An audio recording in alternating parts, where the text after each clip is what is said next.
Porque esta é a pergunta que temos todos de fazer. Vale a pena comprar um carro a gasolina por 5 mil euros ou por mais 2.500 ou 3 mil euros vale a pena ir buscar um elétrico? A resposta certa para uns não tem de ser a resposta certa para outros. Nem vou falar de alguns comentários que nós recebemos. O quê? Um carro elétrico? Nem que a gasolina tivesse a 20 euros o litro. Vocês lembram-se? Eu sou eu bonito como tu. Tem ar-condicionado. Oferta da Daio. Estávamos no início dos anos 90. Exato. O ar-condicionado ainda não era um equipamento comum. Era possível comprar Mercedes na década de 90, bem, já entrado na década de 90 e não teriam ar-condicionado. O que é que tinha? Tinha a Daewoo.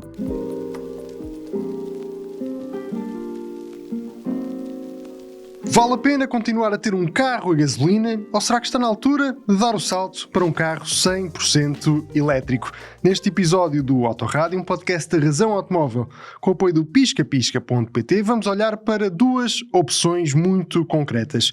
Um carro usado a gasolina por cerca de 5 mil euros, um elétrico usado por menos de 10 mil euros. Fizemos as contas e os resultados podem surpreender-vos, por isso fiquem desse lado. Guilherme, Fernando, muito bem-vindos a mais um episódio do Autorádio e hoje vamos falar de carros que uma grande fatia das pessoas pode comprar. É, claramente em modo eco. Ligámos o modo eco, deixámos o modo sport e para quem está à procura de carro, este pode ser, e sobretudo poupar alguns euros ao final do mês, este podcast é para ouvir religiosamente do princípio ao fim, porque nós fizemos as continhas todas e acho que está na altura de falarmos sobre isto. Até porque nas últimas semanas todos os portugueses foram sobre isso. Já toda a gente percebeu foram de calculadora no bolso. Calculadora no bolso e com uma pistola no outro bolso, porque nós sabemos que vão ser assaltados na prática, não é? É isso que está em causa. Temos valor, só para dar aqui algum contexto muito rápido, temos os valores dos combustíveis quase em máximos históricos e obviamente isto obrigou todas as pessoas a fazer as suas continhas e há obviamente muitas pessoas a procurar alternativas para diminuir os custos de utilização dos seus automóveis e é precisamente isso que nos levou a fazer este episódio do Autorádio, Guilherme, e começámos por olhar para os carros a gasolina que podemos comprar por menos de 5 mil euros e depois procurámos compará-los com carros 100% elétricos. Aqui esticámos um bocadinho mais o valor, fomos até aos 10 mil euros, depois fizemos as contas, fomos perceber quantos quilómetros é que temos que fazer para que possa ou não fazer sentido optar por determinado carro, mas... Fizemos essa diferenciação porque no momento da compra ainda não é possível encontrar um carro elétrico decente por menos de 5 mil euros, já um carro a gasolina é possível isso acontecer. Aliás, existem imensas oportunidades no mercado de usados, basta passar em piscapisca.pt, que é o parceiro e o patrocinador deste Autorádio há pelo menos 4 anos, eles têm lá mais de 50 mil carros. Nós naturalmente que utilizamos aqui alguns filtros, mas esta é a grande diferença. Com 5 mil euros já se compra um carro a gasolina capaz de fazer tudo, inclusivamente ser o primeiro carro de muitas famílias. Há quem tenha carros inclusivamente abaixo deste valor, mas aqui não estamos à procura dos carros mais baixos de todos, estamos à procura de carros já sejam relativamente recentes, portanto carros posteriores a 2008, 2009, com menos de 150 mil quilómetros, que sejam confiáveis, que não sejam uma dor de cabeça, que vão ao Pisca e já têm certificação e em muitos casos também garantia, porque aquilo que nós menos queremos é ter uma dor de cabeça dentro da garagem ou fora da garagem, para quem não tem onde estacionar. E depois os elétricos têm outra coisa. Estes elétricos que nós vamos falar abaixo de 10 mil euros são sobretudo segundos carros, porque não têm as autonomias dos carros elétricos mais recentes. Estamos a falar de carros já com alguma idade, mas para determinados tipos de utilização, e é sobre isso que vamos falar em concreto, porque temos os custos de utilização, quanto tempo é que poderão esperar até começar a compensar, porque esta é a pergunta que temos todos de fazer. Vale a pena comprar um carro a gasolina por 5 mil euros ou por mais 2.500 ou 3 mil euros vale a pena ir buscar um elétrico com todos os constrangimentos que tem de ser um carro com uma bateria e uma autonomia baixa, mas para o meu cotidiano faz sentido? E onde é que vou carregar? Em casa ou fora de casa? fizemos as continhas todas, meus caros, portanto... e entusiasmo-me a falar de carros assim mais antigos, porque apesar de... E eu já vou passar a palavra ao Fernando.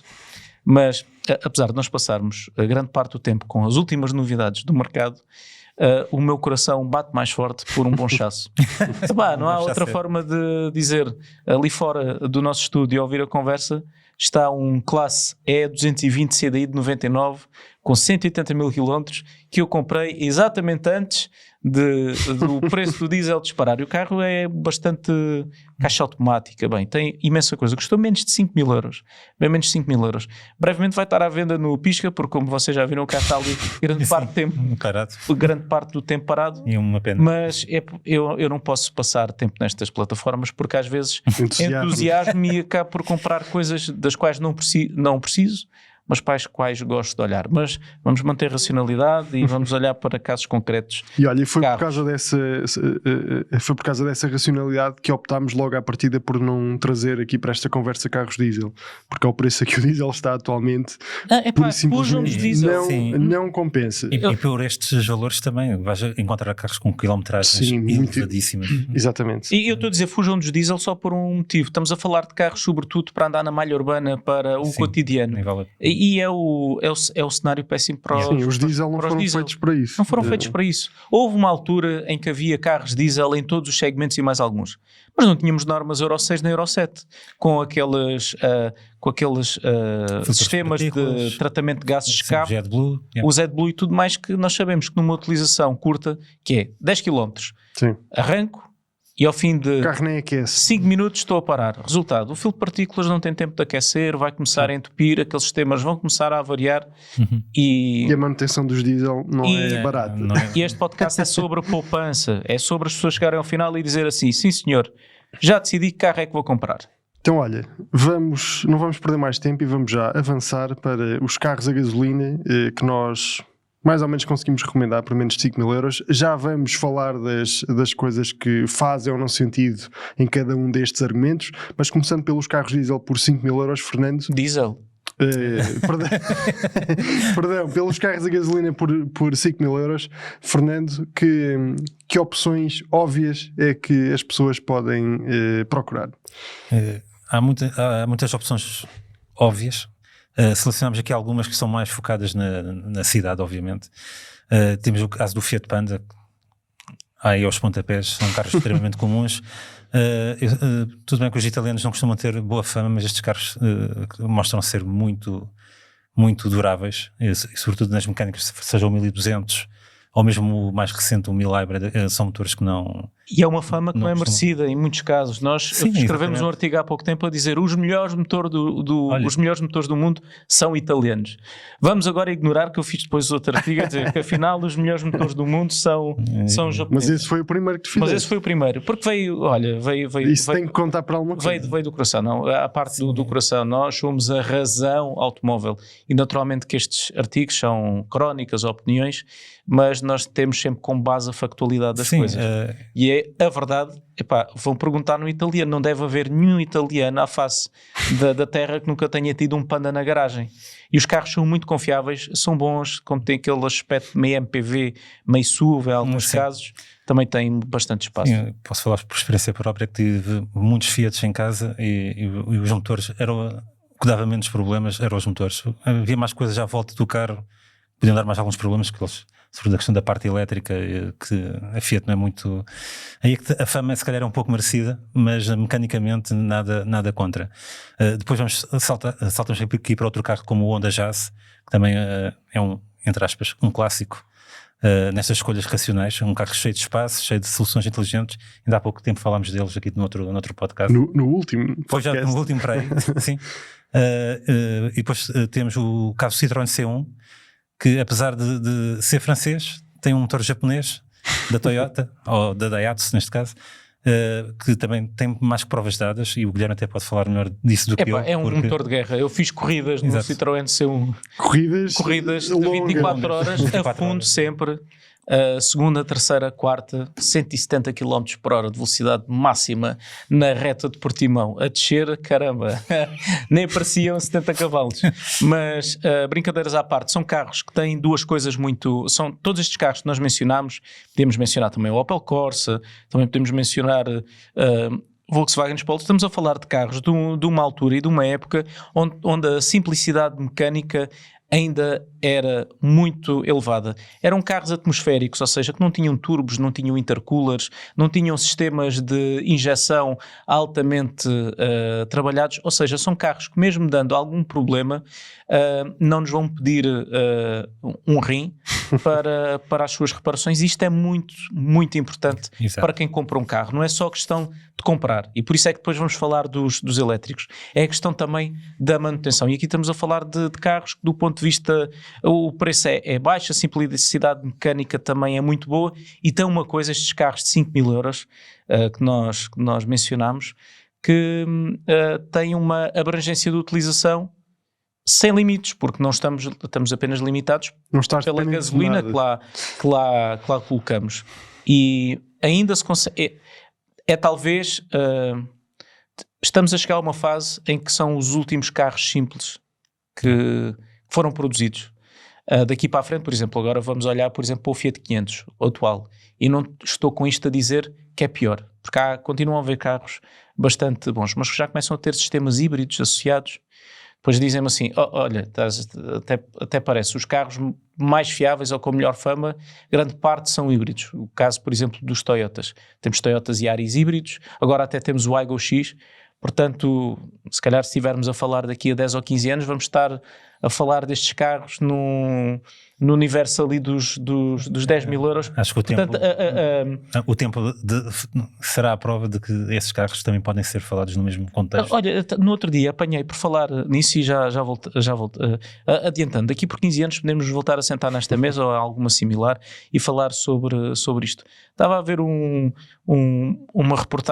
reporte de utilização de um motor 1.0 TSI da Volkswagen no Brasil com 600 mil km.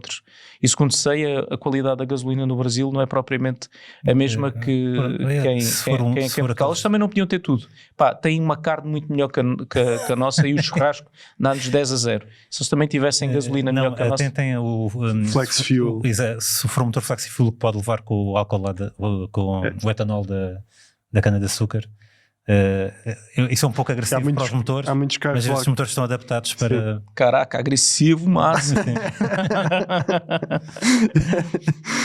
Mas a brincar já vamos concentrar, já demos aqui pelo menos 6 ou 7 modelos que nós encontramos no Pisca. Se o Pedro Contreiras que está a coordenar esta emissão conseguir mostrar, estão aqui alguns dos exemplos. Dos 50 mil carros, colocámos aqui, como eu estava a dizer, alguns filtros, menos de 150 mil quilómetros, preço até 6 mil euros, para vos dar também margem para tentarem negociar para baixo. E temos aqui carros interessantes, o Toyota Yaris, o Mazda 2, que não estava mencionado, o Renault Twingo 1.2, várias itinerações do Citroën C1, seja como Citroën, seja como Peugeot 107. Um alegre desconhecido, Chevrolet Aveo.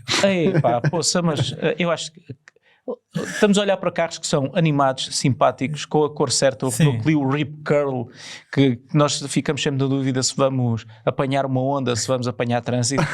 Mas depois olhamos para um Aveo, e é das coisas mais sem sabor, mais tristes e mais enfadonhas que a indústria automóvel já pariu, caramba. Caramba, de que o carro, eles tinham... que era a marca que tinha o Carlos? Era a Chevrolet também, não era? Sim, mas se não estou em erro, aquilo... Chevrolet de Carlos, sim, sim, tens razão. A Chevrolet era o Daewoo Carlos. Não, era a Chevrolet. Era a Chevrolet, mas a Chevrolet europeia era basicamente constituída por modelos da Daewoo sul-coreana. Em vez de ser a Daewoo também tinha uns carros giros.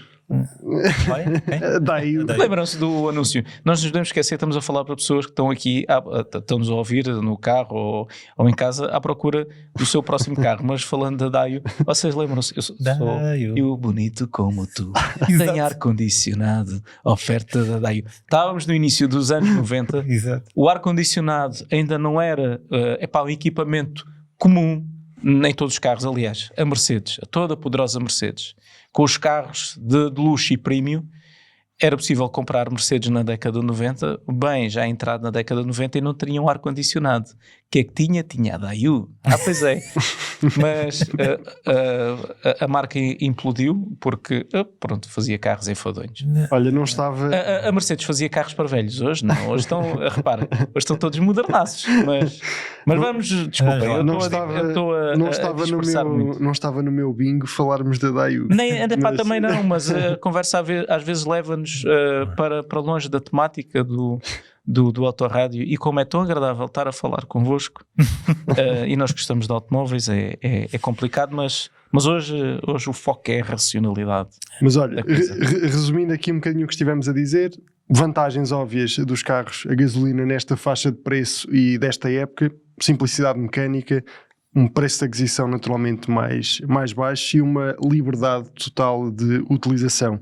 Desvantagens: os consumos são um bocadinho maiores e vão-vos sair um bocadinho mais caros. Os custos dos combustíveis, e basta ver o que tem acontecido nas últimas semanas, são bastante imprevisíveis, e a manutenção é uma manutenção dita tradicional, ou seja, continua a ser um bocadinho mais complexa e um bocadinho mais cara do que acontece com os 100% elétricos. Mas se os gasolina são a escolha mais racional ou não, ainda vão ter que aguardar mais uns minutos. Miguel, o que é que tu viste agora? O que é que eu vi? Opel Insignia. Um Opel Insignia 1.6 Executive com 140 mil km por 5.500 euros, ainda tem ali gasolina mais GPL. Isto não é de uma pessoa perder a cabeça. Olha, e se fores lá acima, anda tudo para cima, Pedro. Tudo. Ainda tens ali um simulador de crédito. Portanto, não há desculpa para... É fácil tratar de tudo. É fácil tratar tudo no pisca. Hã? E quem nos está só a ouvir, este é daqueles episódios que eu recomendo que quando chegarem em casa vão assistir no YouTube, porque para já vão ver o Guilherme a cantar, e isso é algo imperdível. Na falta de melhor adjetivo, não é? E depois, porque de facto temos aqui um suporte visual que nos vai permitindo descobrir aqui alguns que carros. Carro foi introduzido ali da Lotus, foi AI, ou aquilo existe mesmo? Qual Lotus? Ali, olha, 5.970 euros. Caramba. Isso é... Ou então aparece uma miniatura. Aqui mais em baixo estava... E o Nissan Note, já nem me recordava do Nissan Note também. Aquilo lá fora, mas... É plataforma da Renault, não é? Este carro está chocado, certo? Para estar aqui a este preço, um Nissan Micra 2018 tem um problema. Epá, as fotos também não ajudam. As fotos não ajudam a tirar as dúvidas. Às vezes temos de ir à descrição. Para a oportunidade de viatura em excelente estado. Que este carro é 2018. Porquê é que está a custar 4.000 euros? Bem, 4 pneus novos, bateria trocada em setembro. Grandes negócios que nós encontramos no Pisca, sim senhor. Este motor, ao contrário daquilo que era a minha expectativa quando saíram nos Clios e também nos Micras, este motor 0.9, 900 de cilindrada turbo, tem uma fama de fiabilidade muito simpática. Sim, o maior problema acho que não era a fiabilidade, era mesmo a utilização, que não era um motor muito agradável. Eles melhoraram bastante com o 1000. Sim, é muito mais agradável. Parecia ter faltava algum pulmãozinho ali em baixo. Faltavam pelo menos mais 100 cm3. Bem, agora diria... There's no replacement for displacement. Exatamente. Diria que agora damos o salto para os elétricos por menos de 10.000 euros. Subimos aqui um bocadinho o plafond, por assim dizer. Há uma justificação para isso, naturalmente. Sim, claro, porque... Disseste no início de... não há elétricos por 5. Podem comprar um Twizy. Não, mas há outro motivo, claro. Que é, às vezes, mesmo para poupar, é preciso investir. Até para se poupar é preciso ter dinheiro. E o custo de aquisição pode ser mais oneroso para a carteira, mas depois ao longo da utilização do carro, e foi essas contas que nós fizemos, pode fazer todo o sentido. Mas antes de irmos a contas, se calhar falávamos só aqui de alguns carros que, mais uma vez, Fernando, também são escolhas que acabam por ser óbvias, são óbvias dentro deste orçamento. E temos mais variedade do que, por exemplo, nos carros de gasolina. Porque começamos logo com o Nissan Leaf, que é um pequeno familiar, o Nissan Leaf primeira geração, aquela que quando chegou parecia uma nave espacial. por ter aquele estilo muito peculiar. Nunca me habituei à imagem do Nissan Leaf de primeira geração. Exato. Temos aqui por exemplo, um aqui logo no primeiro anúncio. Claro que é incontornável, temos que falar do Renault Zoe, que foi dos elétricos mais vendidos praticamente, até 2020 praticamente. Depois passamos para os citadinos como o Dacia Spring ou o Smart Fortwo. O Dacia Spring tem uma vantagem que é muito mais recente que alguns destes carros. Por exemplo, os Renault Zoe que nós estamos a falar, alguns já podem ter 10 anos ou mais. Ou o Nissan Leaf é a primeira geração, por exemplo. E depois terminamos aqui também com uma Ave Rara no sentido que é difícil encontrá-lo, não porque o carro é esquisito ou algo assim, que é o Kia Soul, a versão elétrica, que parece... Era um carro muito bom. É um carro muito bom porque a tecnologia é a mesma que podemos encontrar no Hyundai Ioniq ou no Hyundai, por acaso a primeira geração só no Hyundai Ioniq, porque só com a segunda geração que vem o Hyundai Kauai e aquilo tudo. Mas a tecnologia é muito boa, tem-se revelado também ser muito durável, a tecnologia elétrica está aqui um exemplar por 9.500 euros.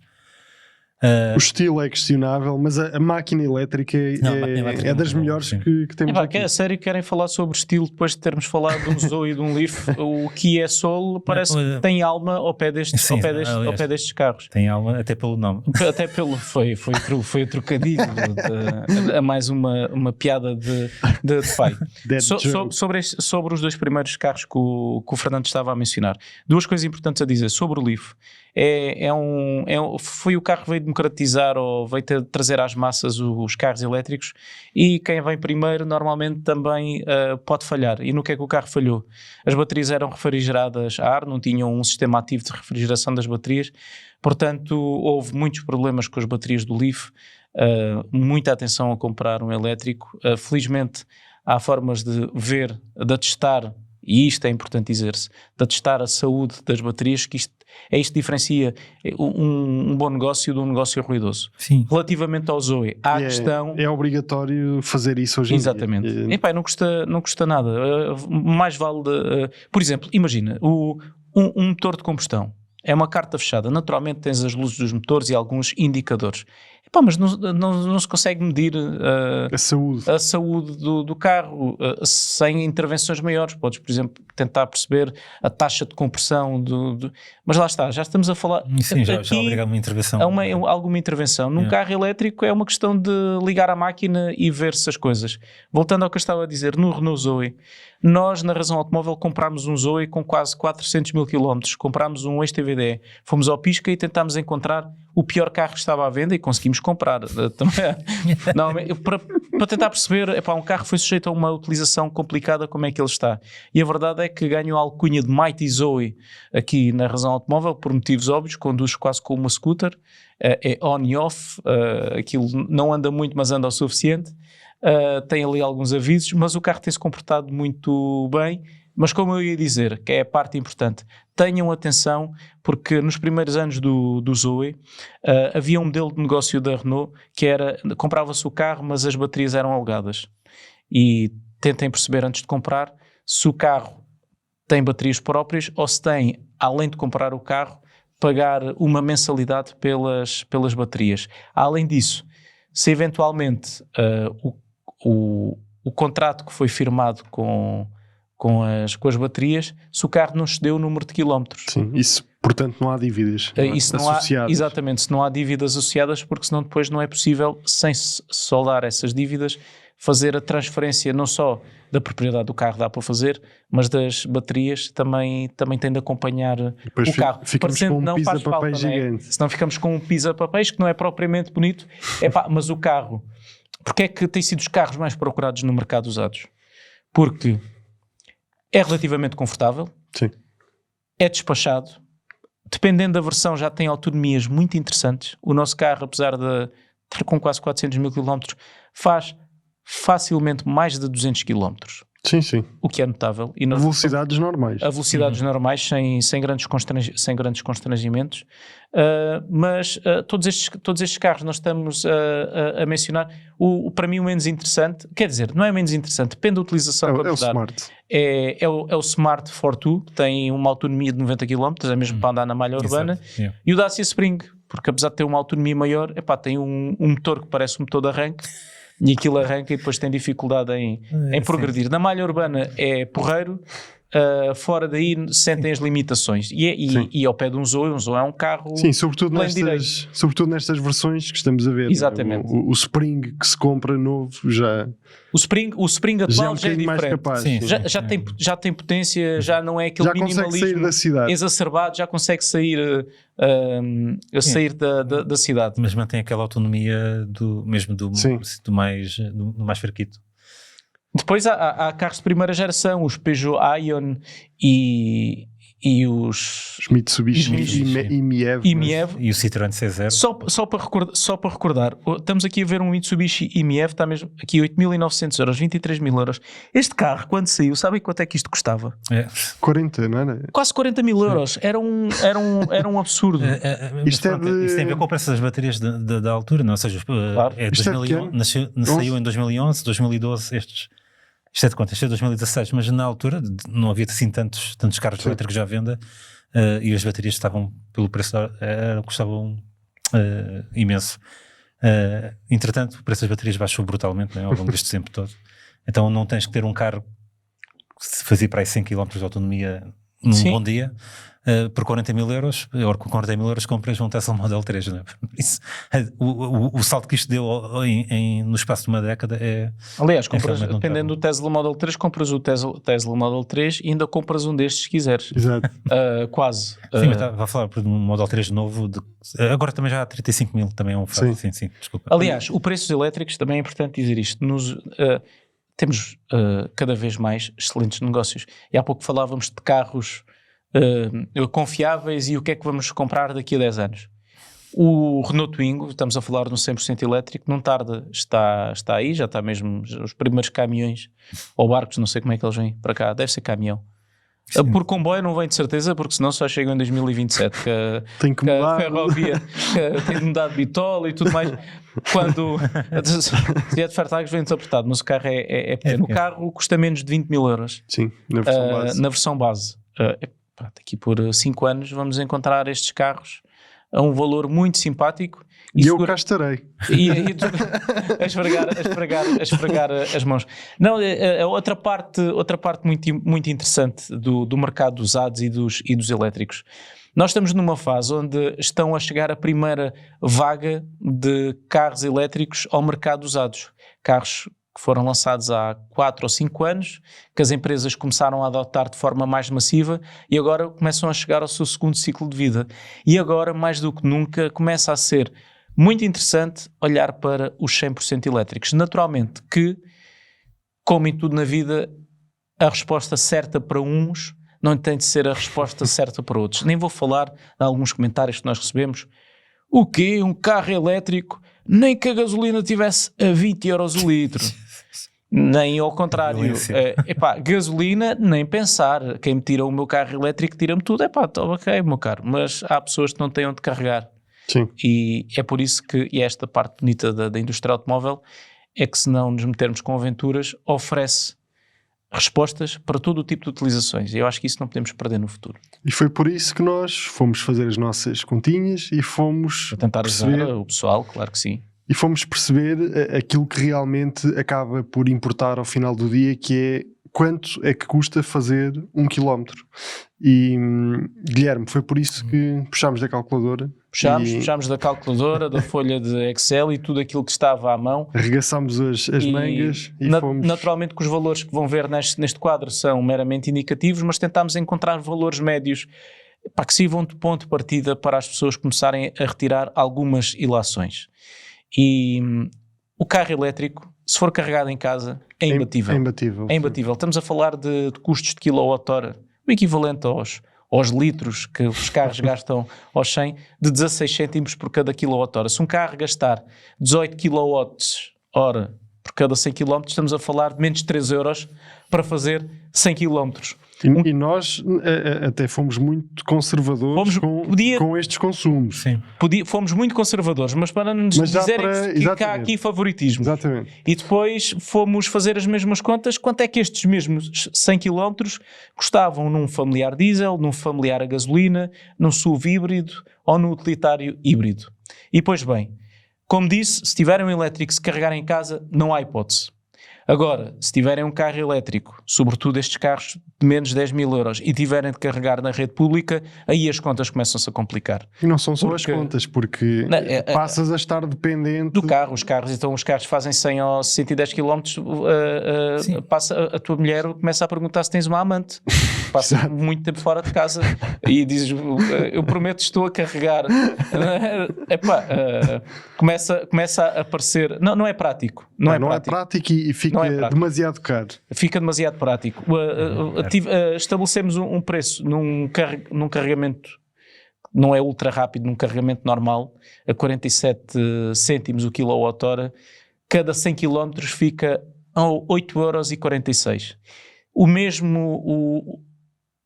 Os mesmos quilómetros num familiar a gasolina fica a 13 euros. Ou seja, aqui compensa um carro elétrico mesmo fora mesmo sem carregar em casa. Naturalmente depois temos de ter aqui a consideração, ok, então mas e o meu tempo, quanto é que vale? Este diferencial de 4 ou 5 euros, esta dependência que eu tenho de estar a ir a um carregamento público. Depois naturalmente também se colocam aqui outras questões na equação, nomeadamente o facto dos carros com motor de combustão terem custos de utilização que não se prendem apenas com a energia que lá colocamos. Também temos de falar das revisões, das reparações, mudar o óleo. E depois passo-te já a palavra, porque senão eu estou aqui a falar imenso e não me calo. Está sempre a apontar aos carros elétricos, e se a bateria avaria? Isso, em primeiro lugar, em grande parte das vezes já não se tem de mudar a bateria na totalidade, mas sim os seus módulos. Eu tenho um carro a combustão, se avaria. Aliás, se tem de mudar, por exemplo, uma coisa tão básica como os injetores. As contas facilmente superam os 2.000 euros. Eu posso falar por experiência própria. Eu tive que substituir o catalisador e são logo 300 ou 400 euros, dependendo do mas pronto, do tipo isso para início de conversa, uma pessoa... Sim, mas é dinheiro, não é algo que claro, tu estejas à espera de fazer durante a vida, durante o teu uso do carro. Há sempre custos adicionais, obviamente, mas... O Zoe, por exemplo, está a pedir para ir à revisão desde que o comprámos e ainda não fomos. É mesmo Mighty o carro. É mesmo Mighty Zoe. Foi o Pedro Alves que colocou o nome e eu estou tentado a fazer vou pedir à Sofia para fazer com aquele lettering do Faísca McQueen. Mas em vez de dizer Faísca McQueen, Lightning McQueen. Mighty Zoe. Lightning Zoe. Qualquer coisa assim desse. Lightning até calha bem.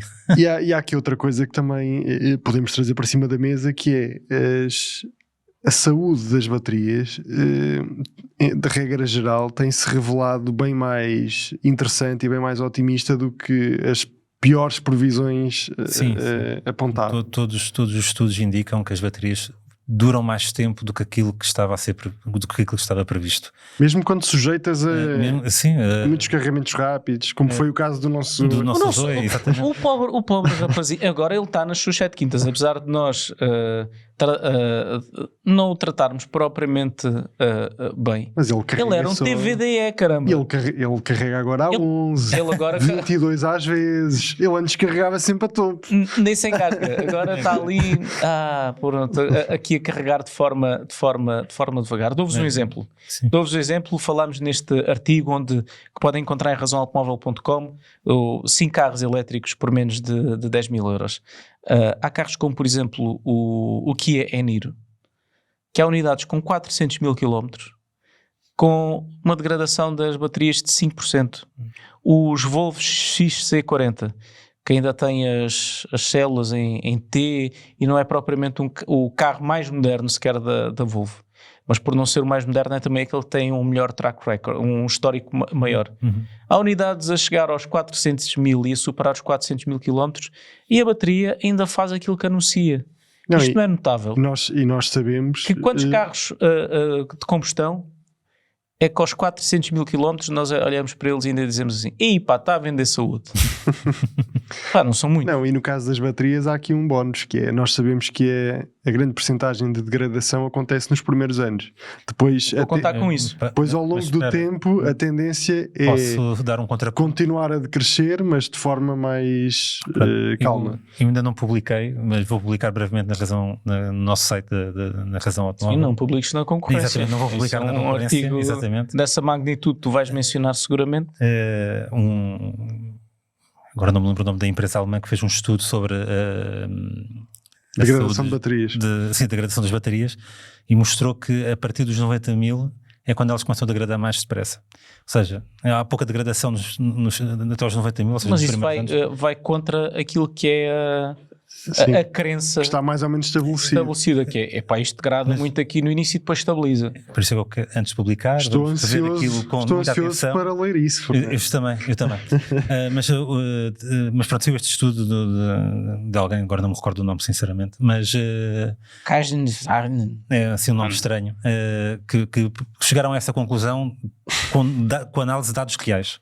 Fazendo aqui um apanhado das contas, novamente, e para encerrar este capítulo, nós, se compararmos então um pequeno carro a gasolina que gasta em média 5,5 litros com o elétrico que consome estes tais 18 kWh por cada 100 km que já mencionámos aqui, portanto um carro a gasolina, o custo por 100 km rondaria os 17,73€. Já com um carro elétrico a fazer estes consumos, carregado sempre em casa, a poupança por cada 100 km seria de quase 8€, 7,85€. Se carregarem na via pública, menos 2,27€, e claro, se carregarem em postos rápidos, aqui vai-vos sair inclusive mais caro carregar o vosso carro elétrico do que abastecer o vosso carro a gasolina. São estas as contas que têm que ser feitas. É importante reforçar isto. Os carros elétricos são muito interessantes para quem tem onde carregar, seja em casa ou no escritório. Em carregamentos normais, mais ou menos, mas em carregamentos rápidos costuma-se dizer que o tempo é dinheiro, e aqui é mesmo dinheiro, porque fica mais caro fazer a viagem com... E atenção, estou a falar de valores médios naturalmente, mas fica mais caro fazer a viagem com um veículo 100% elétrico. No meio desta amálgama de tecnologias, os utilitários híbridos, que infelizmente não são muitos, sobretudo são Toyota, são aqueles que apresentam 3,8 litros aos 100. Mas também não custam isto. Não, também custam mais, é verdade. Caramba! Aí também podíamos trazer para a conversa alguns carros mais recentes GPL, também oferecem para um próximo custos de utilização muito, muito baixos. Mas vamos abrir aqui, se calhar agora, não? Sim, e eu ia te perguntar precisamente isso. Guilherme, quantos quilómetros é que uma pessoa tem que fazer para compensar este investimento extra num carro 100% elétrico? Como disse António Guterres, ex-primeiro-ministro português, 1 e 1 são 2 e 4 e 5, é fazer as contas. Atenção, estamos a falar de um dos melhores alunos da história do Instituto Superior Técnico, portanto... E o técnico não tem fama de ser propriamente fácil e simples. Não, aliás, parece que é tudo complicado de se fazer. Mas eu não quero, longe de mim ter andado no técnico, ainda hoje estava a tentar acabar as cadeiras, ou já tinha acabado com a minha própria vida, mas mesmo assim, apesar de não ser um gênio da matemática, Contreiras, conseguires mostrar o gráfico que eu fiz neste artigo... Cheira um bocadinho. Não, é o outro artigo. É o outro artigo, é verdade. Mas olha, eu posso, enquanto o Contreiras procura, eu vou dizendo já os números, porque senão ficamos aqui com um momento audiovisual um bocadinho caricato. Comprar carro usado por menos 5 mil euros está do outro lado da nossa... Exatamente. Posso já dizer a premissa, que é basicamente, fomos comparar aquilo que teríamos que percorrer em quilómetros para fazer sentido, por exemplo... Mais um bocadinho para baixo. Investir num carro elétrico de 7.500 euros, ou então poupar 2.500 euros e ficar por um carro a gasolina de 5.000 euros. Então, vamos lá. Mais uma vez, fiz utilização de todo o meu conhecimento sobre automóveis, sobre folhas de Excel, sobre matemática, e consegui fazer isto. Não estou a exagerar, mas vamos falar custos por cada 100 km. Carregar um elétrico em casa tem uma poupança de 7,85€. Ou seja, yeah. Nós, para compensar, eu agora estou com dificuldade em montar o meu raciocínio, portanto vou começar novamente. Mas, partindo do pressuposto, vocês teriam de gastar sempre 5.000 euros num carro a gasolina, vamos ver num carro elétrico tem de se colocar um adicional de pelo menos mais 2.500 euros.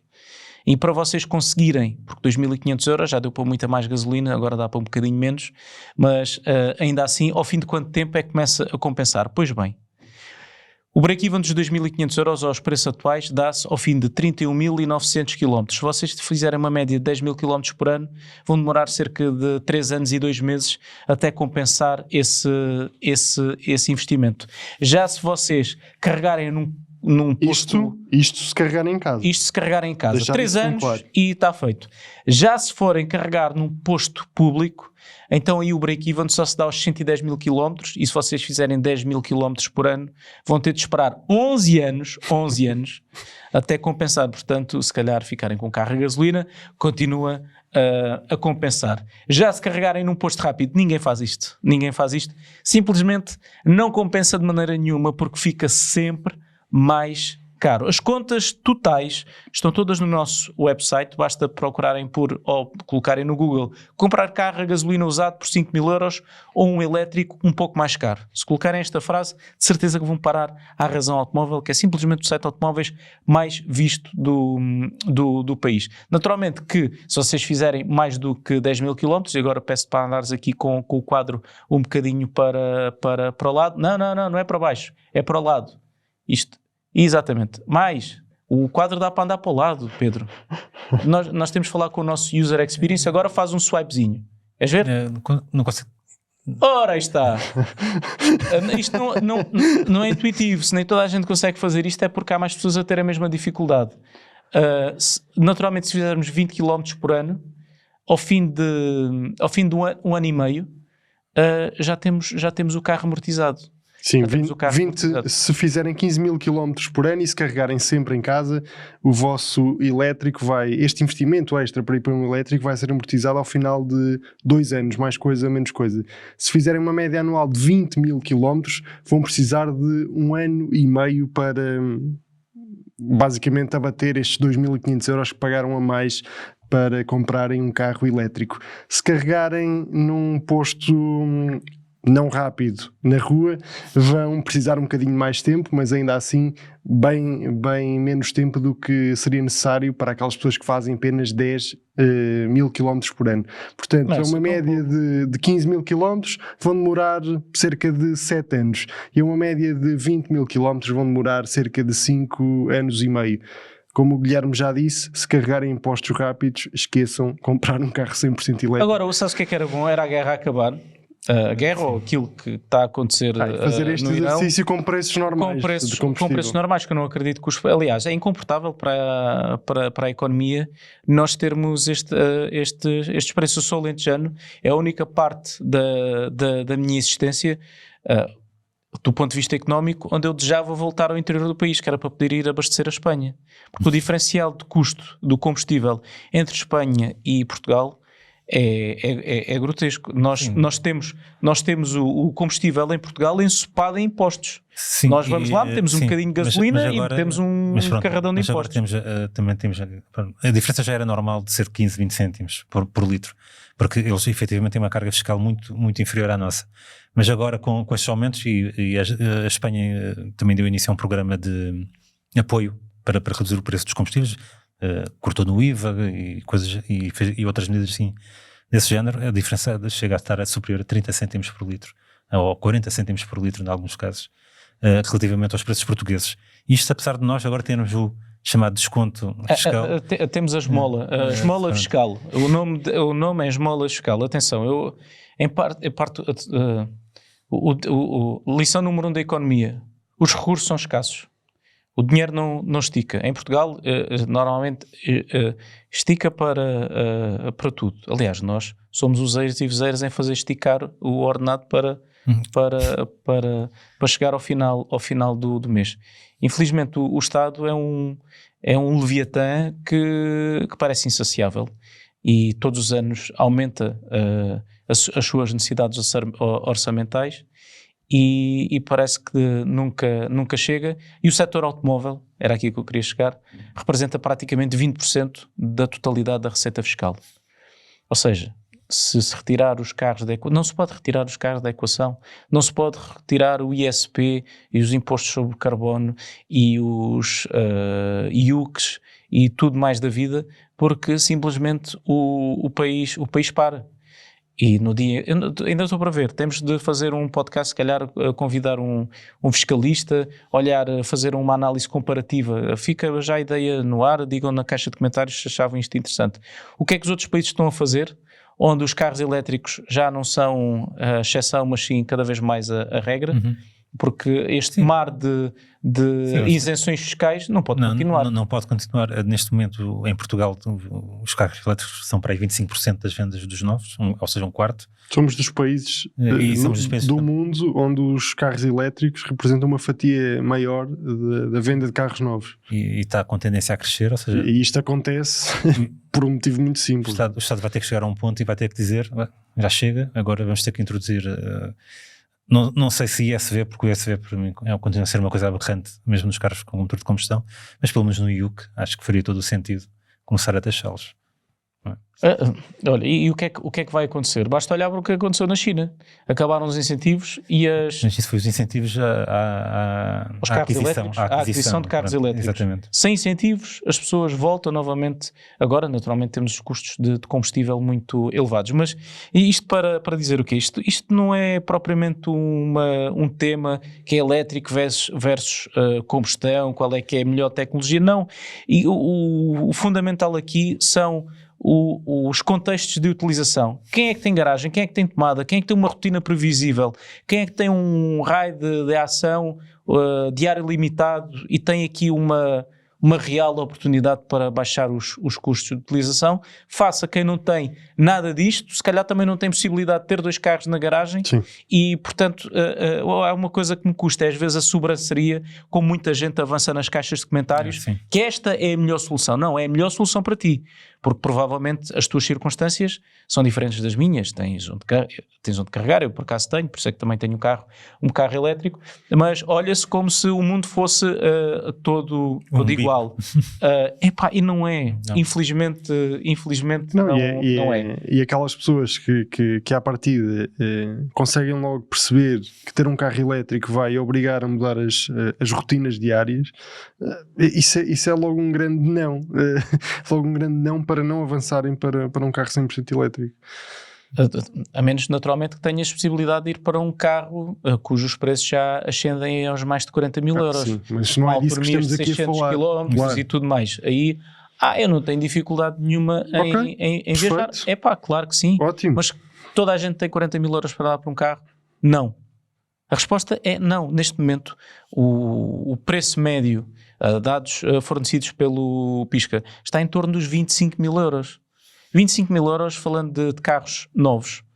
Uma pessoa que precisa de transportar os miúdos, que precisa de fazer viagens, que o carro lá de casa não é um segundo carro, é um primeiro carro e não é só um meio de transporte, é uma ferramenta de trabalho.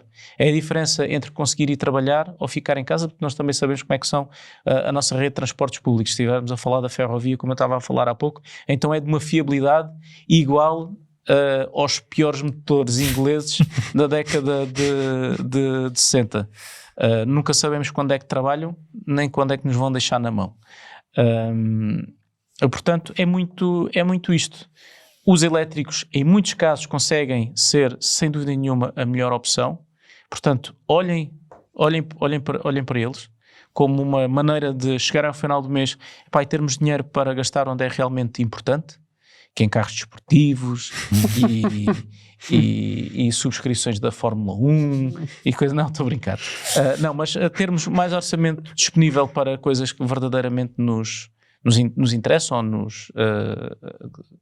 para viver, ou gastar mais. Eu acho que um elétrico, neste momento, por 10 mil euros, menos de 10 mil euros, já se encontram negócios muito interessantes. Seja no Pisca, seja noutras plataformas. Naturalmente não vão levar a mal nós estarmos a falar do Pisca, porque é o patrocinador deste Autorádio e porque é o que é facto, é que eles têm o maior inventário de carros em Portugal e ainda dá para simular o crédito. Pode-se dar o caso com aquilo que se poupa. Atenção, isto não é um conselho financeiro nem nada que se pareça, mas imagina, em vez de estares a gastar por mês 200 ou 300 euros em combustível, usar esse dinheiro para fazer um crédito, pagar 100 e tal euros por mês, que é aquilo que estamos a falar num carro de menos de 10 mil euros, a gastar mais 20 ou 30 euros por mês para carregar em casa e o carro efetivamente ficar mais barato, muito mais barato de utilizar. Ficas com um carro novo, reduzes a despesa e ficas com mais dinheiro disponível. E ficas com mais dinheiro disponível para... Que é no fundo aquilo que estamos aqui a falar. E eu espero que tenha sido útil. Porque... Eu acho que é uma máxima que podemos tirar disto tudo, é que com o preço dos combustíveis ao nível a questão... fazer contas é obrigatório. É obrigatório, até porque nós normalmente olhamos para a pistola e vemos a gasolina e estamos a olhar para aquele custo, para o custo da utilização do carro, mas isto influencia tudo, porque da última vez que eu fui ver, os agricultores, os transportes rodoviários, nenhuns receberam o lembrete da Comissão Europeia a dizer que até 2035 tem de ser tudo eletrificado. Os tratores que eu vejo a trabalhar nas terras continuam a funcionar a diesel, os caminhões que eu vejo nas estradas continuam a funcionar a diesel, grande parte dos carros que os portugueses podem comprar continuam a funcionar a diesel e também a gasolina, e estas vanguardas esclarecidas com que muitas vezes nos tentam eliminar com a mesma sobranceria que às vezes nós vemos nas caixas de comentários, mas aqui com uma responsabilidade adicional, porque quando eu estou a escrever numa caixa de comentários de uma rede social, eu estou a falar em nome próprio. Quando eu sou um responsável político, não estou a falar em nome próprio. Eu tenho que perseguir aquilo que é o interesse público e o melhor para todos. E também escrevi um artigo há pouco tempo sobre isso, e às vezes esta malta parece que anda a dormir. A Ursula von der Leyen, que fez parte dos governos da Angela Merkel durante anos a fio, no que diz respeito à energia, andou durante muito tempo a dizer não, o nuclear é para acabar. E agora, sem se rir, veio dizer há coisa de 3 ou 4 semanas precisamos de nuclear. Não, precisamos de nuclear, porque o nuclear é muito importante para a nossa soberania energética e para não estarmos dependentes de mercado de terceiros. Não é revoltante. Eu acho que é. E atenção, aqui também novamente estou a falar em nome próprio, não estou a falar da razão automóvel, e estas questões de opinião nós reservamos-las para os nossos artigos de opinião e nada tem que ver com o caudal noticioso do qual o Fernando também é em grande parte responsável. Nós temos feito uma cobertura constante de tudo aquilo que tem sido as indicações da Comissão Europeia para o futuro da indústria automóvel, do Small Affordable Act, Car Initiative, carros elétricos acessíveis. E já trouxemos esse tema ao Autorádio. E repara, isso foi anunciado em dezembro, estamos em março. Ainda não sabemos nada. Nada? Típico. Já tivemos responsáveis de marcas a queixarem-se, mas... medidas concretas, o que é que vai ser? Mas isso surpreende-vos? Não, eu estou a ver, porque depois repara, esta iniciativa é interessante, porque realmente podia dar aqui podia ser a mola ou o trampolim para o catalisador. O princípio da desburocratização da indústria automóvel na Europa. Simplificar os carros, colocar menos sistemas, baixar os valores, baixar preço, deixar as pessoas, finalmente, depois de tantos anos em que os carros aumentam de preço, os carros começarem a ficar mais baratos, mais competitivos, chegar a quem efetivamente precisa de carro. Mas aquilo que nós vemos é, em vez de haver uma descomplicação ou atacar-se aquele que é o problema, cria-se uma nova figura deste Small Affordable Car Initiative, acho que é assim que se chama, ou algo muito parecido, e cria-se uma exceção e não a regra. Apesar daquele passinho ao lado da meta das emissões de 2035... Não foi isso, não foi passo nenhum. Eles têm que compensar com outras coisas, como os combustíveis, sim, eu percebo isso, mas a questão é esta. Podcast, não era? Não, mas... o que é que eu queria dizer? A questão é esta.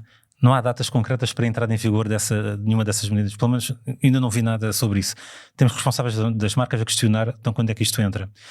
Porque a questão é esta, temos essa meta de 2035 ainda no ar. Estamos em 2026, não há datas para entrar essa iniciativa. Tu, para pôr um carro no mercado, precisas de 3 anos pelo menos. Eu sei que eles querem acompanhar os chineses no desenvolvimento, ter a China Speed. O Twing demorou 2. Sim, mas pronto, porque foi desenvolvido na China. Ou grande parte foi desenvolvido na China. Mas a questão é, leva tempo até pôr essas coisas no mercado, até essa máquina estar a funcionar. Sabes qual é? Eu acho que o problema é, nós podemos ter ideias espetaculares, mas nenhuma delas sobrevive à enxurrada de burocracia e daquele bando que vem todo a seguir, dizer assim, bom, muito bem, temos agora aqui esta ideia, agora vamos começar a produzir aqui vários documentos e olhar para no panorama geral. E agora, meus caros, temos de ver como é que as coisas vão fazer. E é uma máquina de criar burocracia tão grande, tão complexa, que, por exemplo, olha, outra coisa que nós publicamos, já são muitos links para colocar neste podcast, mas as medidas até 2040 do governo chinês para a indústria automóvel. Eu olhei para aquilo e disse assim, isto dá para resumir numa folha A4. Nós olhamos para aquilo que a Europa quer fazer e a reduzir aquela história de... agora já não é uma redução de 100%. Não, é 90%. Para nós é 90% com medidas compensatórias. Vês? E uma cena de... complicações, ou seja... Que baita de confusão, falando mais uma vez... Do aço de carbono, compensação por uso de combustíveis renováveis ou sintéticos. Na China definiram, até 2040, 80% dos carros vendidos novos têm que ser elétricos. Ponto. 80%, nem é 100%. Mas é 2040, não é 2035. Ou seja, isso significa que 20% dos carros lá ainda vão ser híbridos plug-in. Eles acreditam que em 2035 ainda 60% dos carros, só 60% dos carros vendidos é que vão ser 100% elétricos. E nós sabemos que lá, enfim, não é uma democracia como cá, ainda que às vezes pareça que quem está do outro lado, o nosso poder, tenha assim uns fones como este, mas não é para nos ouvir, é para estar a ouvir outra coisa qualquer e nós estamos a dizer, a queixar-nos e eles estão assim, lá. Não, até isso é estranho, não é? Até isso é estranho, haver se calhar mais democracia na China em determinadas coisas, como por exemplo escolher... Mais democracia não diria. Eu não acho que é mais democracia, ou seja, eles são mais pragmáticos para definir certos objetivos. Desculpa, dizer que em 2040 20% dos carros novos não vão ainda ser elétricos é uma decisão mais democrática do que aquela que está a ser feita na Europa. São menos absolutistas. Exatamente. Eu acho que eles são mais realistas. Mais realistas. Aqui andamos todos atrás do zero. Não, claro. É zero emissões, é zero isto, é zero aquilo. Não aceitamos uma coisa que se chama compromisso e mitigação. Nós formos olhar que tem de ser tudo a zero, não fazemos nada. Não respiramos, não saímos de casa, porque tem de ser tudo zero. E aqui a palavra-chave e os anos vão passando. Mitigar. Nós já sabemos tudo aquilo que nós fazemos tem um impacto. O que é que nós podemos fazer para mitigar esse impacto? É plantar mais árvores? É compensar de outra maneira? Ou é simplesmente estarmos sossegados e voltamos todos à idade da pedra? Não, eu olho para o planeta e olho para a história da humanidade e felizmente a história está do meu lado. Nós caminhamos no bom sentido, fazemos cada vez mais com menos. Estamos agora, por exemplo, despedimos-nos agora do presidente Marcelo Rebelo de Sousa. Eu lembro-me dele se candidatar acho que era a Câmara Municipal de Lisboa, ia ter-se atirado para o Tejo. E o Tejo estava todo poluído. Hoje os golfinhos regressaram ao Tejo. Temos uma capacidade de produção de comida, de alimentos. Quando na década de 70 dizia-se com a população a crescer a esta velocidade não vai haver comida para toda a gente. A verdade é que nunca houve tanta abundância. Portanto, eu não aceito estes cenários catastróficos que nos estão sempre a tentar vender. De acordo com aquilo que muita gente profetizou, é assim que se diz? Profetizou, sim. Exatamente. Em 2010, nós para esta altura aqui nesta zona do Seixal já devíamos estar com água pelos joelhos. Não estamos. E com isto eu estou a negar as alterações climáticas, ou seja, o que for. Não estou a negá-las. Estou a dizer que elas existem. Mas que nós temos a capacidade, temos duas coisas, temos de tentar ser cada vez mais eficientes, porque os recursos são escassos, Mas não é disto que nós vamos falecer. Como também já disse o Bill Gates, depois de vários anos, e ninguém vai questionar aquelas que são... Agora se calhar questiona-se bem, não foi o melhor exemplo. Mas avança. Mas a bondade das suas intervenções, de querer o melhor para a humanidade. Mas a questão está mesmo em como é que nós mitigamos, como é que nós superamos tudo isto, seja como for. Em razãoautomóvel.com todos estes temas estão a ser tratados com a objetividade que merecem. Fizemos as contas para os elétricos, para os carros com motor de combustão. Dispersamos agora um bocadinho no final, mas eu acho que é interessante. Também acho que as pessoas gostam de nos ouvir falar, não é? Eu acho que sim. Se não gostarem, estejam por favor à vontade e comentem. Mas a audiência diz-nos que é agradecer. Agradecer a quem nos acompanha. E eu estive aqui a fazer um esforço para captar todos os links que tu foste mencionando, para colocarmos na descrição deste episódio no canal do YouTube, para que vocês possam entrar em razãoautomóvel.com e ver tudo isto que nós tivemos aqui a falar, acompanharem todas estas contas, verem todos estes gráficos que o Guilherme fez e para perceberem de facto, tendo em conta a vossa utilização e as vossas necessidades, que carro é que poderá ou não fazer mais sentido para vocês. Diria que damos por encerrado este autorádio. Falámos da Daewoo, falámos de golfinhos. Eu acho que podemos acabar. Falámos brasileiro e cantámos. Isto foi muito animado. E estamos habituados a falar às vezes, parece que as pessoas querem ouvir falar de supercarros e grandes potências avassaladoras, e olha, tivemos uns bons momentos de conversa. Também temos isso, para quem quiser. Sobre pequenos charutos. Ainda esta semana publicámos um primeiro contacto ao Aston Martin Valhalla. Mas foi um mês forte no que diz respeito a supercarros. Tivemos Ferrari e Testarossa. Temos opções temos opções para todos os gostos. Para todos os gostos, mas nem para todas as carteiras. Por acaso era engraçado trazermos aqui ao podcast. O Diogo veio da apresentação do Aston Martin, do Valhalla, dizer, esquece, aquilo é muito melhor que o Ferrari. Como é que podes dizer se não conduziste o Ferrari que eu conduzi? Olha, que o meu Ferrari era se calhar melhor que o teu Aston Martin. Ele disse, queres marcar tu não conduziste duelo? o Aston Martin. Era mais do que um duelo para esgrimir argumentos entre mim e o Diogo. O teu carro é bastante mais barato que o dele. Era juntar os dois carros. Isso é que era juntar os dois carros aqui. Irmos no AIA.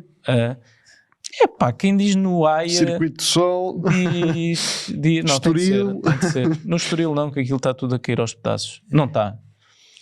As infraestruturas... Olha, isso estava outro podcast. As infraestruturas estão... Porque eu adoro o circuito do Estoril e fico com um bocadinho de pena de às vezes ver o circuito envolvido em determinadas polémicas. Mas em parte o circuito tem um potencial que não está a ser explorado. Completamente. Ponto final. Isso não há dúvida nenhuma. E basta irmos à Espanha para perceber o que Espanha faz com os seus circuitos. Algumas infraestruturas de apoio estão bancadas, têm de estar fechadas porque não estão capazes. Aquilo nota-se precisa ali de uma intervenção. Mas no que ao circuito verdadeiramente diz respeito... O circuito está em condições. Foi reasfaltado há muito pouco tempo. Tem um sistema de virtual safety car, de bandeiras eletrónicas e tudo mais. Foi um instrumento avultado. Tão bom. O circuito está espetacular, só que um circuito é como não dizer... é só a pista. Não é só a pista, é como dizer, este carro de motor está impecável, mas depois está tudo a cair de maduro. Exato. Abres o vidro e ele não quer abrir, ou cai.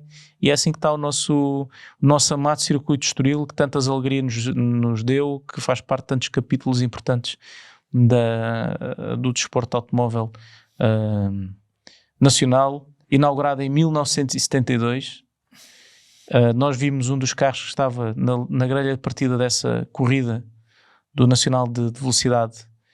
Assistimos ao seu restauro na Sport Class, mas pronto, isto já são temas para outro autorádio e mais um motivo para subscreverem o nosso canal e seguirem-nos através do Spotify, do Apple Podcast e achar disso todas. Deixarem mas acho que vale a pena deixar um gosto.